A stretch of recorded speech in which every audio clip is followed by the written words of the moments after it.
What's on your mind, kid? Hello and welcome to the Loose Butthole Reviews. I'm your host Smokey, and joining with me as always is my co-host Booge. Hello. And before we get into the review proper, as always, I have to give the 3 rules of our rating system. The first rule is it must be a fraction of 5. 1 means we hate it, 5 means we love it. Rule number 2, if we want money back, we give it a good old Jeff Goldblum rating. And rule number 3, if we all agree that's doing the review that it deserves a God tier, a 6 out of 5, then it will get a God tier. And today, we are reviewing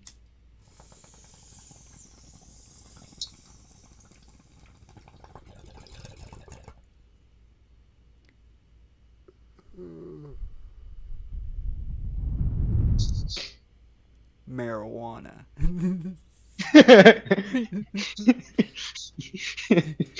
Yes. From 1936. Hell yeah. Seeing what them reefers are up to. Oh, I will have to save it, but it might be controversial. It might not be, but I'm not saving it. Fuck it, because I'm gonna jump into this now before you can even gonna cut you off before you can say I did no research. It doesn't matter because there's not a single ounce of research you can do for this movie. I mean, I feel like we covered the history of this movie on Reefer Madness, right? Kind of. A little bit. Kind of. We kind of tackled it. But if you go to the Wikipedia, there is nothing. It was written by. It's directed. It's of course an exploitation film. It's directed by Dan Ebsner, which there is a correction that I have to make. I was saying the movie Love Madness, which is another name for Reefer Madness, was not Reefer Madness. That it was a completely different movie. I was incorrect. The movie that I was talking about is called Sex Madness, and it's made by the same dude. Ah. Yeah, Dwayne Epser. He made Sex Madness, and it's a pseudo sequel to Reefer Madness, but it's more talking about the dangers of venereal diseases, specifically syphilis. Oh. So yeah, that is a little correction on my part from the last review. I guess syphilis would be still the thing. It is made by the dude that did Sex Madness, and it was written by his wife, Hildegard Stady. I fucked that name up. But yeah. Marijuana was, or was that? Marijuana was written. Okay. Yeah. Yeah. Get it. The movie we're reviewing. Yeah, that it was. Well, see, a 1930s movie written by a woman? Yeah. Yeah, she actually appears as an extra in the beginning of the movie. I don't know which extra. And the original trailer showed a girl being brutally attacked, but the scene does not appear in the final film. Oh. Little production note. That's the only 2 production notes that they got. That's it. That's it. There's literally nothing, but that is by design. This was supposed to be exploitation movie, which, if people aren't familiar with how exploitation movies worked, exploitation movies were basically softcore porn for what would be in the 1930s and 40s, but they were spun off to be educational films to be shown to high schoolers and whatnot. Reefer Madness is kind of like the worst example of exploitation, because it wasn't really an exploitation. That legitly was a Christian group coming together and trying to demonize marijuana to the masses. Yeah. But when it comes to the film Marijuana, it is wholeheartedly an exploitation, because you get full-on nudity in this. Like there are scenes in this that there are just a whole bunch of naked ladies running around, and this Yeah, was shown in high school. This was shown in yeah. high schools, so it Mhm. it that that little teenagers was like, oh, what's that? What's that? Especially in the 30s, they seen a bunch of naked women running around on film. It's Egads! look at this newfangled look at this newfangled shit they get. Golly! There's a lot of gollies in that class, that's for sure. Oh yeah, for sure. There was a gee willikers. Zounds! Yowza. Damn. um, let's. I'm gonna give the plot synopsis for the movie that Wikipedia has. Apparently, Burma is a confused girl. Burma is played by a Harley Wood. Mhm. She has actually been in 20 films.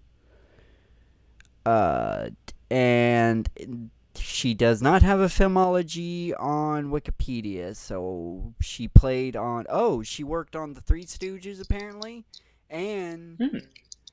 the Three Stooges films, Dizzy Doctors, Back to the Woods, and Cash and Carry. Hmm. Nice. Back to the woods. Is that when they finally chase the Stooges off to the woods? They're sick of their shit. I wouldn't be able to tell you. Back from where you came! But yeah, Burma is a confused girl who likes to party. One day, she meets some strangers in a bar who invite her and her group to a party. At the party, everybody drinks alcohol, and the girls unknowingly smoke marijuana, which keeps them laughing. Bruma and her boyfriend have sex on the beach while her friends go skinny dipping. On one of the girls drowns at the skinny dipping party, and all of her friends must keep the details of the party a secret.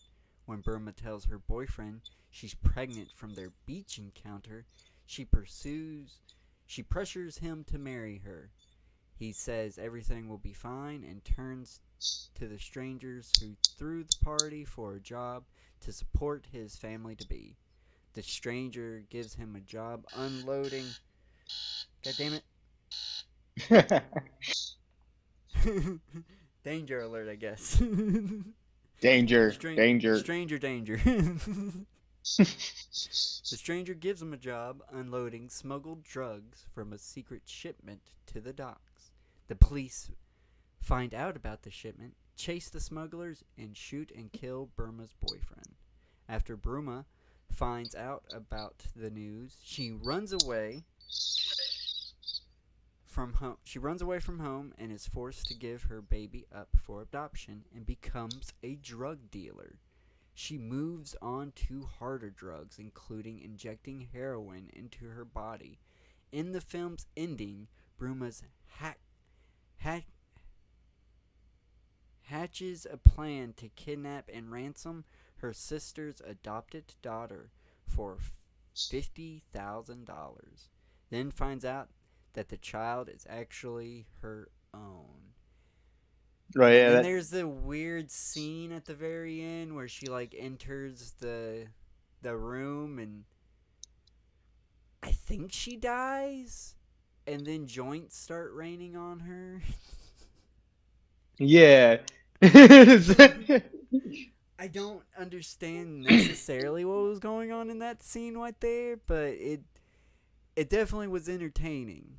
I Yeah. I'm did I already say that I feel that this was a better movie than Reefer Madness? Because if I didn't, that I've been trying to say that I Oh, feel yeah. this is leagues more entertaining and just to be honest, it's an actual interesting fucking story from the This is Hmm. from the fucking 1930s, dude. And we're Hmm. talking about a pregnant teenager that has her boyfriend shot thus becoming a drug dealer herself, and then kidnapping her own child at the end of it. Like it is like, whoa, man! Like the 30s let this even exist. Yeah. I like that it was just that dude's wife too. He's just like, I need like a storyline or something. You women like those books and shit. Come up with something that's a little, that'll grab the people, She was And I fucking feel like she's, cooking. She was yeah. cooking. I mean, straight. I mean, this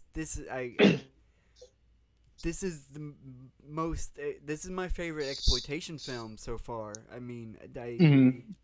apparently there's one where they're injecting the weed, but it's not gonna be as Mhm. good as this. It's not. Oh I'm not yeah. gonna get the weed injection, man. This was just so fucking good. Mhm. This has no business being this good. This was just a fucking exploitation film.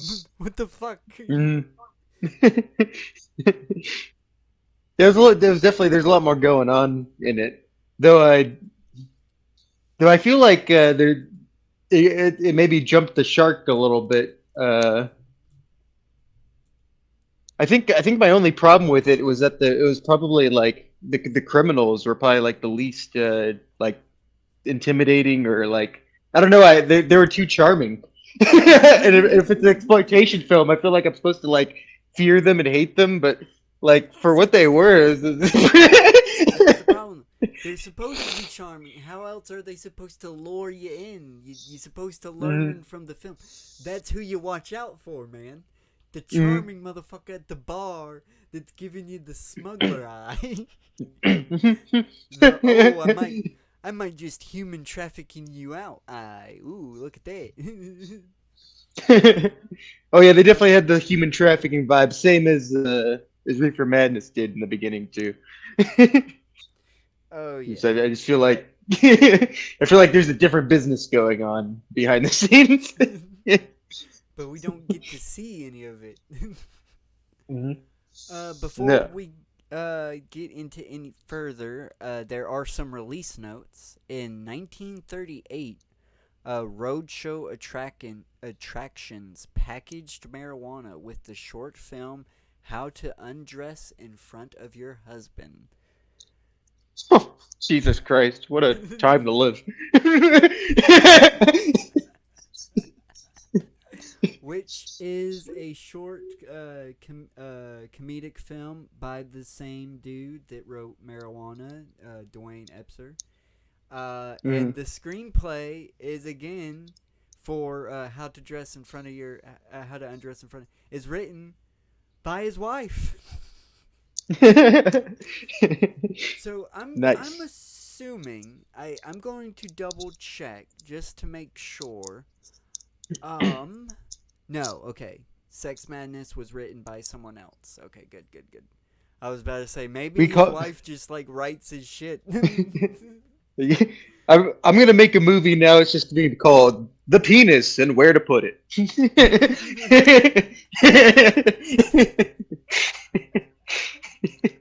there, hey, there actually might be an exploitation film like that. You might actually be stepping on somebody's toes doing It's like I don't. Why is this thing hard all the time, and where should I put it? that.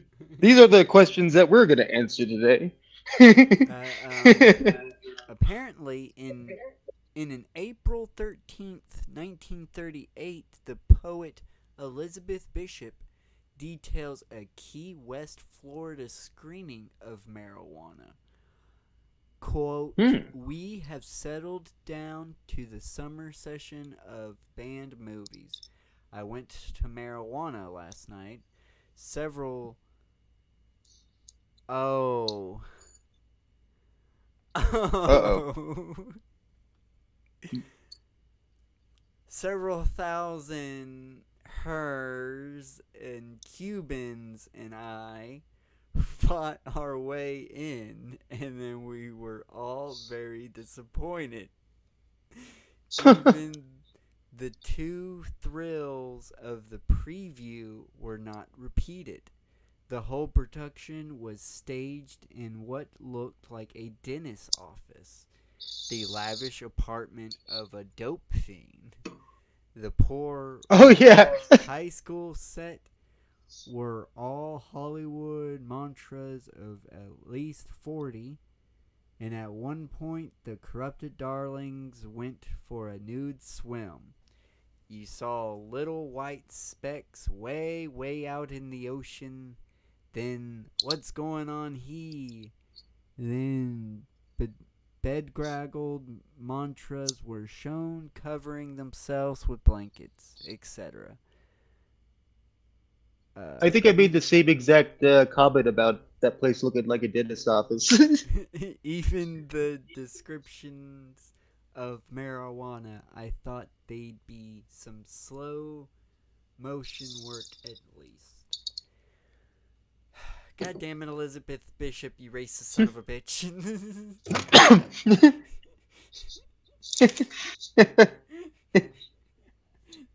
Like, Those were the days, darling. Those were the times. That's just how we talk. Mm. God damn it. Now I have to fucking do a goddamn timestamp. I'm so professional here. Oh, 25 minutes and what? It's like, I'm just gonna say 25 minutes. Per moment. God damn it. Wait, what's the word? Hey, it starts with the letter N. Oh. Yeah. Yeah.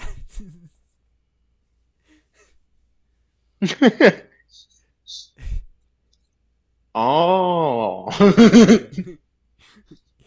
Can do a little wow. Wow. Just wow. um, Before we get into our final thoughts, there are some other actors, of course. There was a Hugh MacArthur played Dick Collier. Pat Carlell was Tony Hmm. Santolo. Paul Ellis played Nicholas Romero. Dorothy Den played Ellen Robert Stewart. Richard Erskine played Morgan Stewart. Jeanette Fletcher played Mrs. Roberts. Hal Taggart was Helen's husband, and Gloria Brown was Gloria Stewart. Uncredited was Samoan Boniface as Helen, Marin Constant Blackton as Disapproving Woman, and Harris B. Carpenter as a bartender. That sounds familiar. What has he done? So why isn't the Oh, he has a bartender lot of. to blame for things? He's got a lot of Harris B. Carpenter's got a lot of movies. Fucking 330 credits. Busy man. Yeah, no. But yeah, that's that's all you can come up with when it comes to marijuana. That's This is definitely going to be loosey goosey. This is definitely loosey goosey. I can't. This can't be a full episode. It just Hmm. there's nothing, and it's aggravating because like I said, the writer, I wouldn't say the director. The direction, some of the scenes are kind of weird. Like again, Hmm. her just falling down. The very end scene is the most prominent example. Her just falling down and the joints raining down on her. It's like, what did she did did she write that?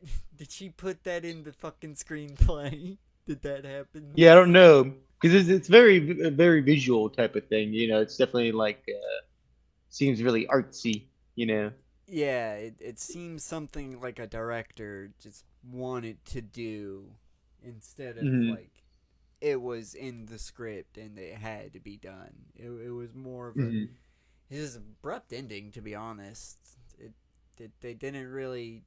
I I guess it's supposed to basically be like, well, that's what happens when you deal with marijuana. It's gonna come hard and it's gonna come fast and then it's gonna be over. You're not gonna see it coming. Mhm. But Yeah. it did end. This. It does. It's like, whoa, Mhm. it's over. Damn. And I'd say this movie's definitely a little bit honest, at least for like. I mean, we could have a whole debate about because I think it's not even worth debating about because I'm sure it's like a case by case scenario, but like how weed is a gateway drug. But at the very least, the self destruction and stuff happened when she was getting into like cocaine and heroin. that I would state it can be a gateway. Yeah, Like and, it, and I feel like as much as I still think like alcohol but is yeah, more of oh a yeah, gateway oh, drug than anything. I was about to state, oh, almost anything can be a gateway drug. Hell, Yeah. it's almost never a gateway, but your first ever drug can be crack cocaine. That Hmm. there is a 100% possibility that that's happened. Like the first thing you did was crack, and that's all you've ever done was crack. Like you never even Yeah. smoked pot. You're the crackhead of the neighborhood, and everybody knows you. Yeah. Yeah. Yeah. But Yeah. nobody It's very trusts case you by around the case. bicycles. You can't trust your Hmm. bicycle around them because he's gonna take it. No. You And he's not even gonna take don't know it where to that's sell from. it. He's taking it to the dude's house. He's taking it to he needs a ride. He needs a goddamn And ride. then and then he goddamn smokes there, then fucking leaves it there. Yeah. And Walks home instead. then the dealer sells it. Yeah. Exactly. He didn't That's the even trade. cycle. That's the thing, though. He doesn't even trade the bike for the dope. The dealer just gets sick of the bike sitting in his yard, so he's like, "I'm getting Yeah, it's rid been of this sitting there for stupid." weeks. He every time he's come back, he's like, "Hey, do you want like your bike back, dude?" And you're like, "Yeah, I'll get that on the way out," and then he never And does. he came back. He came back on another bike yesterday. I'm selling this Yeah. motherfucker. Yeah. Now I got two bikes. It's outrageous. I don't even have a kid. Damn. Oh, and now there's always the annoying little bastard that lives next door that's always knocking on the door now going, "Hey, can I borrow one of those bicycles in your yard?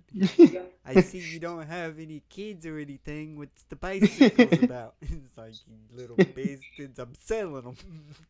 I'm selling them. That's you know what? Maybe I would have given it to you or sold it to you if you didn't come on my fucking property, you little shit.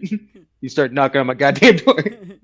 See this? You see this This welcome mat here? You don't pass that welcome mat. is every day with you. Are you special? Are you? Do I have to contact your parents? Are you are you one of those white kids that are supposed to be on a leash? Oh yeah, the leash is broken. There's a leash dragging behind him.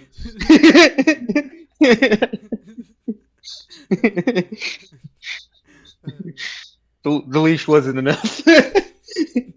It's never enough. It's never fucking enough. I I'm gonna state this now. Those kids are always the ones that's always misbehaving the worst. They're always the ones Mhm. on the leash. Because you Mhm. can't. Nobody, not a single fucking person, can confront the kid now. Because you get the buffer. You just act as a buffer. You can't just stare at the kid all menacingly and have that kid be like, "Oh, I fucked up. Let me stop." As strangers mad at me. You can't do that. The kid's got that power. It's like, "Oh, my mom's Mhm. holding on to me. What the fuck are you gonna do?" Honestly, like a dog, you just have to like keep your distance. It's going wild. Yeah, I know exactly because a dog on a leash, no matter how close you get, it constantly barks. But a dog Mm-hmm. not on a leash, you get up close enough, and you're a little bit bigger than it. It starts weighing its options. Mm-hmm. It's true. The leash rule.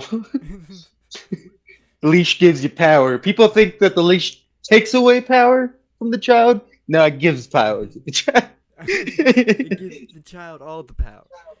you you're not putting the child on a leash. You're putting yourself on a leash.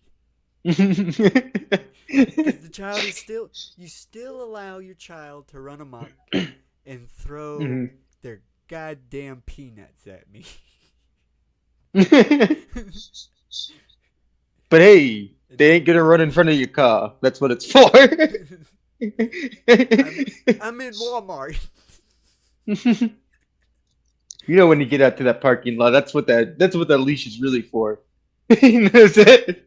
They go bolting, bolting out Pick into the the child up. road. They don't. They pick the child up. The motherfuckers don't even let them walk. They coddle their child to the point where it's like, yeah, I can't.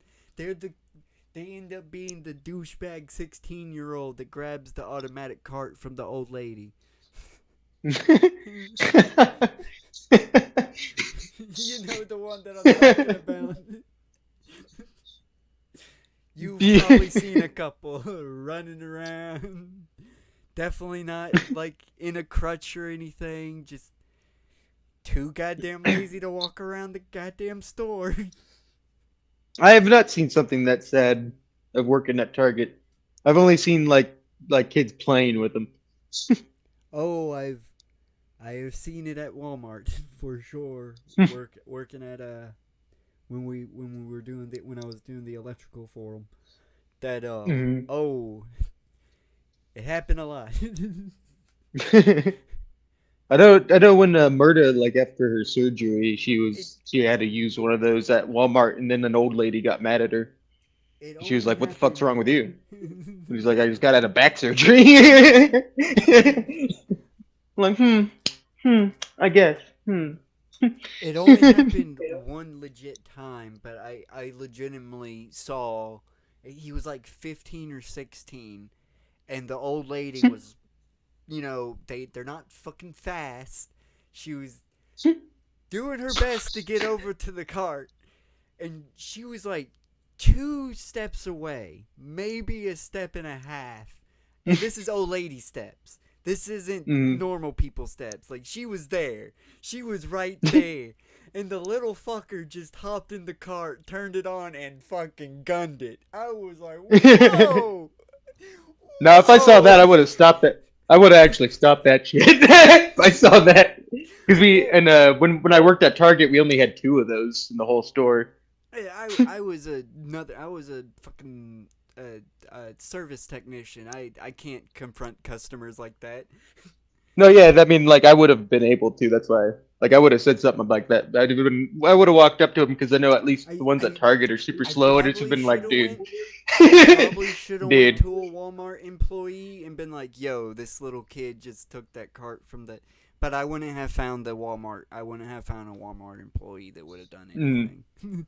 I Oh would no, have. no, yeah. I I mean, would have ended up if finding the I'm dude that contacted the manager over the radio, and the manager would have been like, "Okay, I'll track him down." And then I would have saw the little kid doing donuts around the old lady trying to shop. No, no. I mean, if I wasn't working, then I wouldn't have stepped in. I just would have been like, bruh. Oh yeah, it was definitely a bruh moment. I couldn't Mm. believe it. Like the audacity, the audacity. But if I was working, I would have definitely. I would have totally said something. I mean that it only happened one time, so it's not like a huge occurrence. But if it Yeah. happens that one time, you know it happens multiple times. Oh yeah. At the very least, there is that one menace going around. And he's doing it to the wrong people. He needs to do it to the people that obviously don't need to be in the cart. Yeah, motherfucker. But Where were we? we were talking about marijuana. Yes, I didn't know where we. What on? Oh, we were on. Yeah, because of on the portrayal. I remember now. It was on the portrayal of like what I was giving compliments to is that it wasn't just the reefer that was doing it, like in Reefer Madness. That it was, there's a little bit at least of a build towards like other substances. Yeah, definitely. That is good that they didn't put the blame solely on marijuana. There was a bit of truth to this, actually. To be Yeah, honest, a little side treat.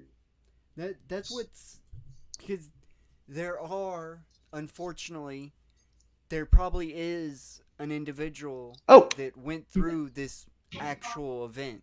You know, that they were hey, at a party, and then them and their boyfriend hooked up at the party, and then them and the boyfriend started dealing drugs because the people at the party. enjoy.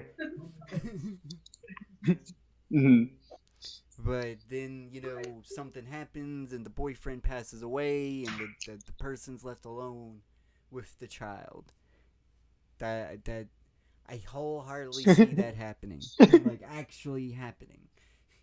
Hmm.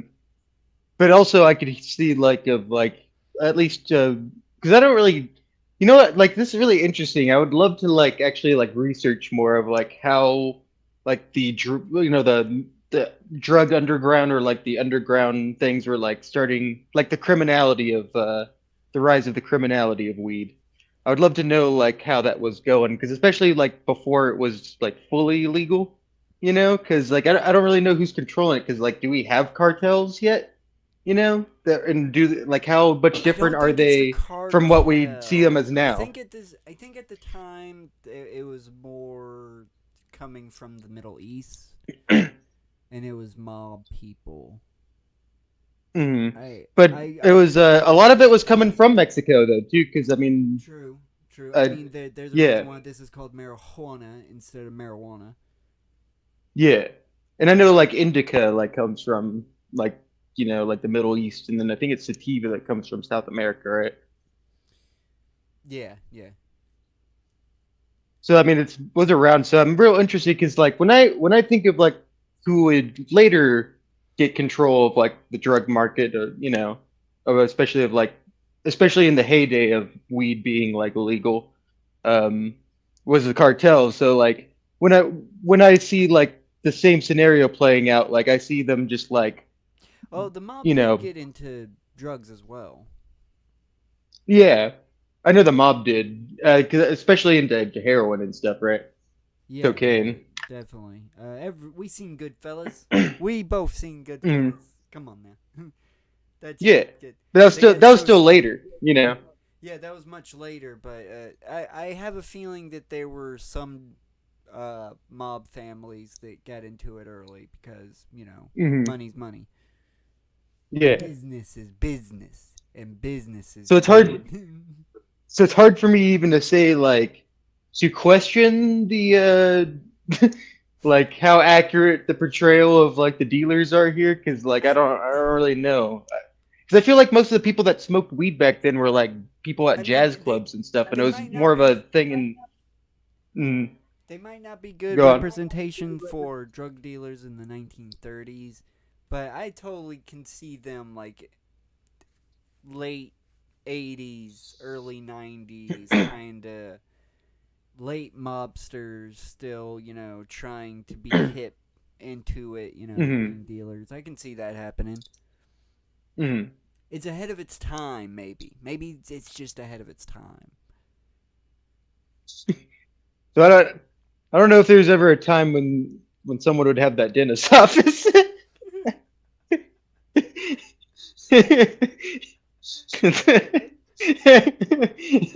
Hey, That's somebody where we does do all our need. businesses at the dentist office. Hey, like I said, the business is business, and business is good.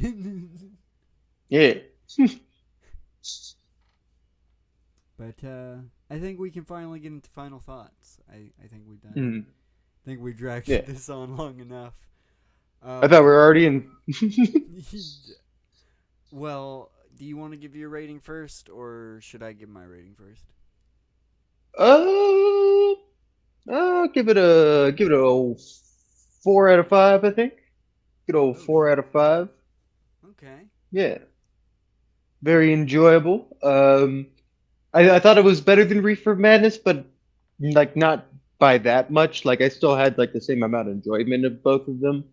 Um, I mean, this one definitely has more going on and a little bit more interesting, and I think is at least a little bit more accurate to what they're trying to sell. But yeah, there's they didn't need to do a whole twist thing in a propaganda film, but they did. That was wild. I mean, I feel like I would have saw it coming if I was paying attention a little bit more. I mean, they set it up. They do set up the twist. Yeah. That's brilliant, though.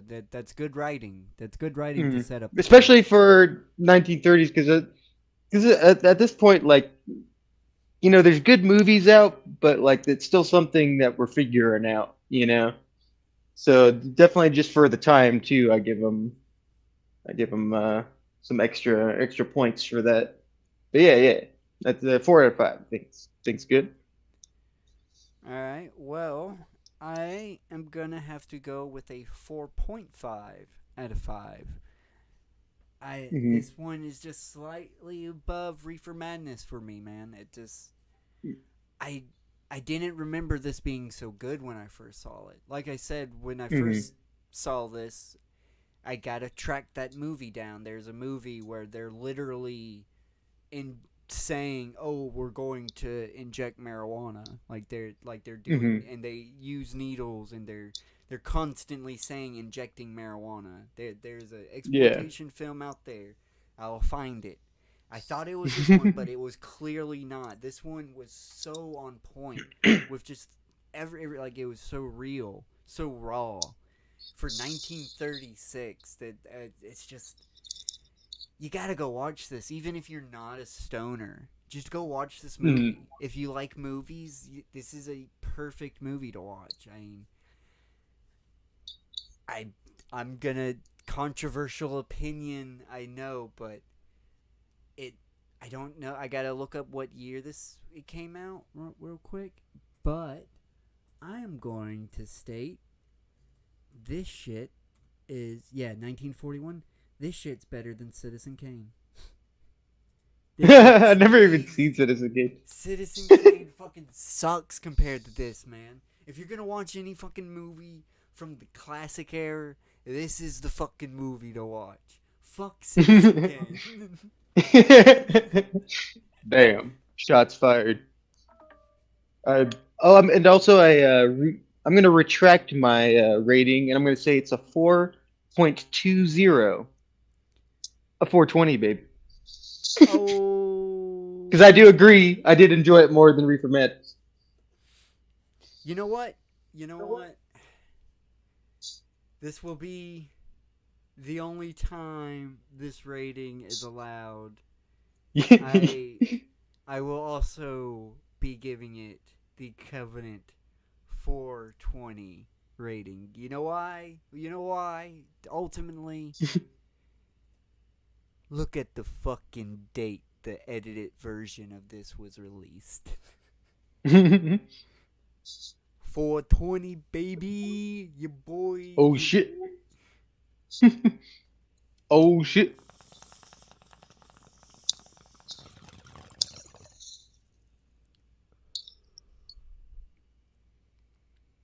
Oh, yeah. And I. we're talking about that weed shit, not fucking Hitler's birthday. Fuck that guy. Fuck that. Fuck the. Why you even gotta bring that up? Why you It's gotta. the 30s. He's relevant. Everybody's always gotta bring up that it's Hitler's birthday. It's always like the biggest thing to do. Happy 420, baby, your boy. And then there's always the one guy. Kind of Hitler's birthday too. It's like, yeah. Happy birthday! I hope he has a nice little cake made out of shit now, Hey, waiting for him. hopefully he's getting pineapples up his ass on a daily basis. He's in a Oh yeah, little maid outfit. Oh yeah, definitely. But they let him keep the stash. Do you think because it's possible? You think Hitler saw this movie? There's a possibility, actually. Like, there is a possibility. But that's weird. That's a weird circle to be in with like like Goebbels and Adolf Hitler smoking weed watching this movie. Like I don't know if I want to be there. Oh man, there's a slight possibility that actually fucking happened because Hitler was like, they invented fucking math. See, that's what it could be like. It's like, oh, I see the heroin bad, cocaine bad, marijuana bad, but they don't say anything about the meth. It was The meth is good. It was supposed to be a super soldier serum. Oh yeah, they But kept the pilots awake. Hey, yeah, get the pilots awake. Isn't that good?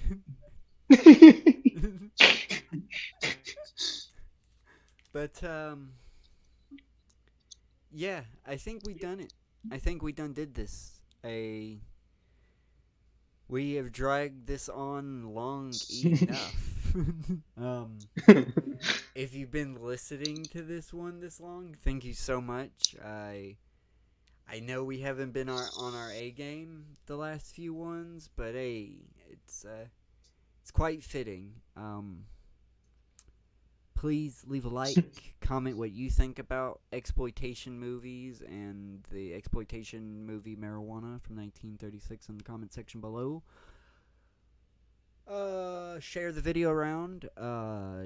You little Redditors and whatnot, you know, you know what to do. And subscribe to the channel and turn on that notification bell. It apparently helps the channel. Do you have a sign off? I am stoned as shit. Oh.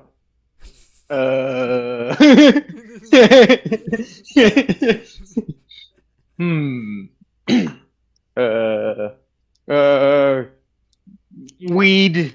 Do a weed. I did the weed. Is everyone happy? Is everyone happy? Huh? Are you guys all happy? I did a weed. Is this what you wanted? I think that's my sign off. Yeah.